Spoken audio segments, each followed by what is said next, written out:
So for every real number x in the interval 0 to pi by 2, we have a proposition that sin x plus cos x is always greater or equal to 1. This is what we need to prove. How do we prove this one? कसरी प्रमाणित गर्ने त? So let's try to understand sin x and cos x in the interval 0 to pi by 2. Sin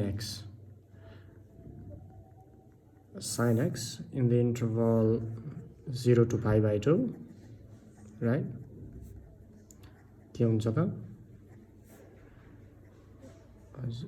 0 देखि pi by 2 मा यसको value positive हुन्छ हैन? किनभने ग्राफ हेर्ने हो भने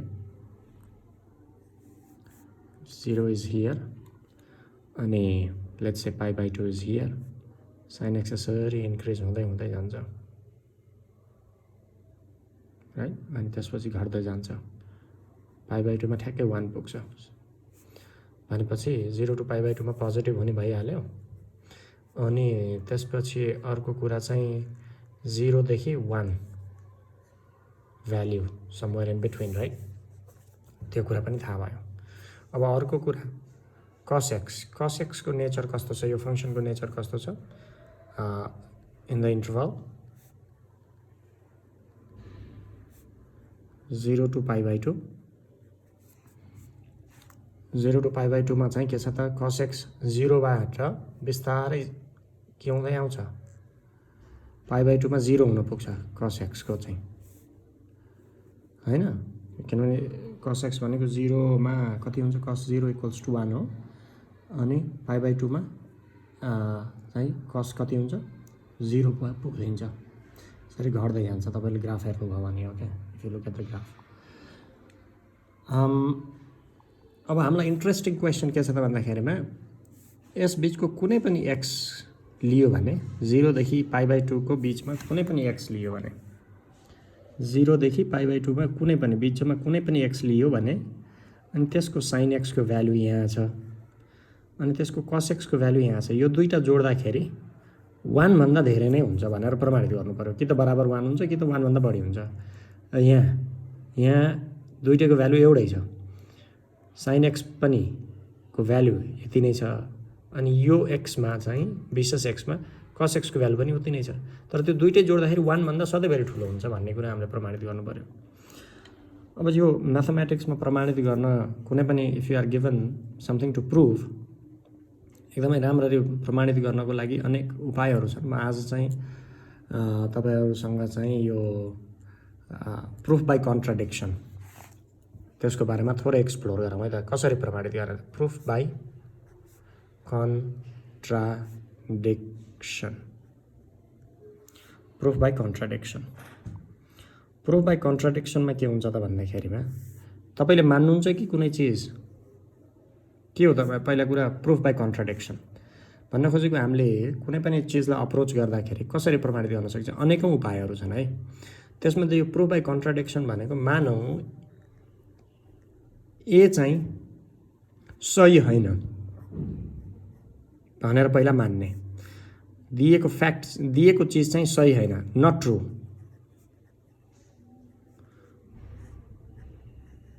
भनेर मान्ने है त।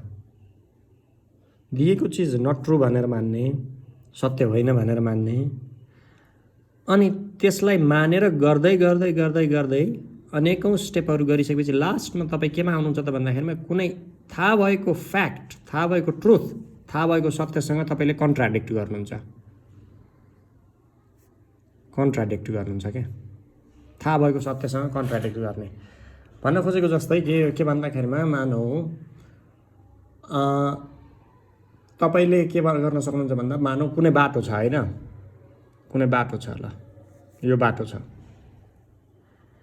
तपाई दुईजना साथीहरु हुनुहुन्छ राम एन्ड श्याम अनि रामले श्यामलाई भन्यो यो बाटो त कहाँ पुग्छ त, पोखरा पुग्छ है, यो बाटो लिएर जाने हो भने भनेर भन्यो है त। पोखरा पुग्छ भनेर भन्यो रामले श्यामलाई पोखरा त पुगेका छैनन् उनीहरू। राम यहीँ छ, श्याम पनि यहीँ छ, काठमाडौँमा छन्, अनि श्याम यहीँ छन्। अनि श्यामले भन्छ कहाँ पुग्छ पोखरा? पुग्दैन नि। त्यसै ल मलाई प्रमाणित गरेर देखायो पोखरा पुग्छ भनेर चाहिँ के गर्यो त श्यामले के गर्यो रामलाई भन्यो। श्यामले रामलाई भन्यो कि यो हुन सक्यो, तैँले त्यत्तिकै भनिस् होला भनेर भन्यो। अब रामले कसरी प्रमाणित गर्ने त यो पोखरा पुग्छ भनेर, होइन? अनि रामले भन्छ ल ठिक छ, ल श्याम, ल तैँले नमान, ल पोखरा यो बाटो पोखरा पुग्दैन भनेर मान, होइन? तर मैले तँलाई केही न केही तरिकाले कन्ट्राडिक्ट गराउँछु भनेपछि अनि रामले के भन्छ, ल हिँड Shyam, let's go for a drive, हामी ड्राइभमा जाउँ भन्छ। रामले श्यामलाई लिँदै गयो बाटो। मानेका छन् यिनीहरूले अब यो पोखरा पुग्दैन भनेर मानेका छन् है। भनेपछि अब कुनै ठाउँको एक्सपेक्टेसन छ यिनीहरूको, कुनै ठाउँमा पुगिन्छ, अरू ठाउँमा पुगिन्छ भनेर। जाँदै गर्दा बाटामा के हुन थाल्यो भन्दाखेरि त ल बाटोमा पुग्दा त ल माछा पुछ्रे पो देखियो फेवातालको नजिक। अनि श्यामले भन्छ ल यहाँ त फेवाताल आयो, हामीले त पोखरा जाँदैन भनेर मानेका थियौँ, पुग्ने बेलामा त पोखरा पो पुग्यो, यहाँ त पोखरा पो रहेछ त। कन्ट्राडिक्ट भयो के, मानेको थियो एउटा कुरा अनि पोखराको कुनै एउटा विशेष चिज अब तपाईँको फेवातालमै पुगिसकेपछि, माछा पुछ्रेकै अगाडि पुगिसकेपछि त पोखरा होइन भन्न त मिलेन नि त, किनभने पोखरामै छ नि त त्यो कुरा, होइन? यस्तो प्रुफलाई चाहिँ हामीले प्रुफ बाई कन्ट्राडिक्सन भनेर भनिन्छ। मैले भनेको त यो कहानी हो, होइन? यसैलाई चाहिँ अब सत्य कुरा नमानौँ, तर भन्नाले आइडिया त्यो हो। कुनै चिज प्रमाणित गर्न दिएको छ भने त्यसलाई चाहिँ ल यो चाहिँ सही होइन भनेर मान्ने, अनि त्यसपछि तपाईँले चाहिँ के गर्नु त लास्टमा चाहिँ कन्ट्राडिक्ट गर्ने, होइन रहेछ है, जानेको सत्यसँग कन्ट्राडिक्ट भयो भने त गडबड भइहाल्यो, हो क्या? अनि त्यसपछि हामीले नमानेको चिज हामीले चाहिँ त्यो सत्य होइन भनेर मानेका थियौँ, त्यो नमान्दाखेरि केही गडबड भयो भन्न खोजेको। यति सत्य त्यो भनेको चिज नमान्दाखेरि गडबड भयो भने त्यो सही रहेछ, होइन? That is what proof by contradiction is, okay? भनेपछि यहाँ पनि हामीले sin x plus cos x is greater than 1 छ नि, यसलाई के गर्न सकिन्छ त भन्दाखेरिमा प्रुफ बाई कन्ट्राडिक्सन गर्न सकिन्छ। कसरी गर्ने त? अब सबैभन्दा पहिला मानौँ के छ त भन्दाखेरिमा sin x plus cos x अब smaller than, let us suppose sin x plus cos x is smaller than 1। We are trying what, हामीले के गर्दैछौँ? प्रुफ बाई कन्ट्राडिक्सन गर्दैछौँ, होइन? कति मजा छ क्या यो, एकदमै आफूले ध्यान दिएर सुन्नुपर्छ, ध्यान दिएर आफूले गर्दाखेरि यसको आनन्द लिन सकिन्छ।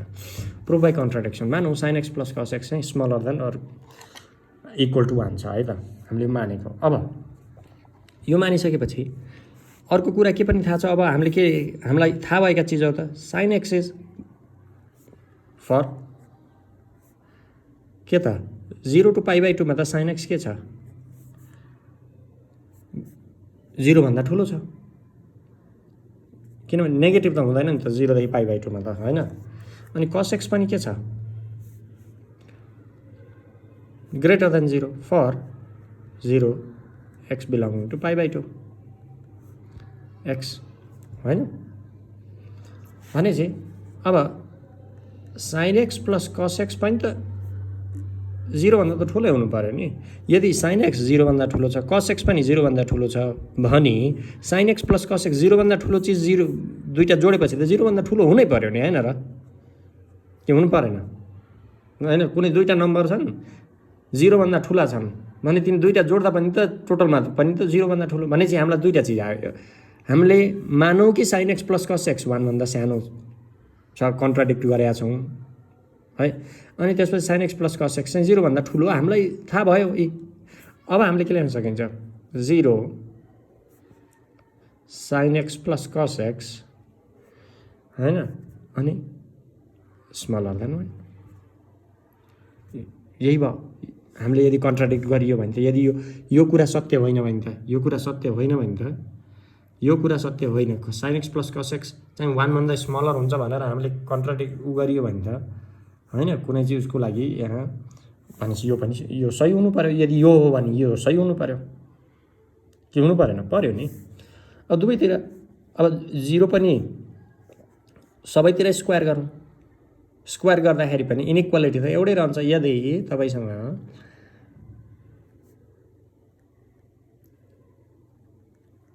a is smaller than b भनेपछि a square will be smaller than b square.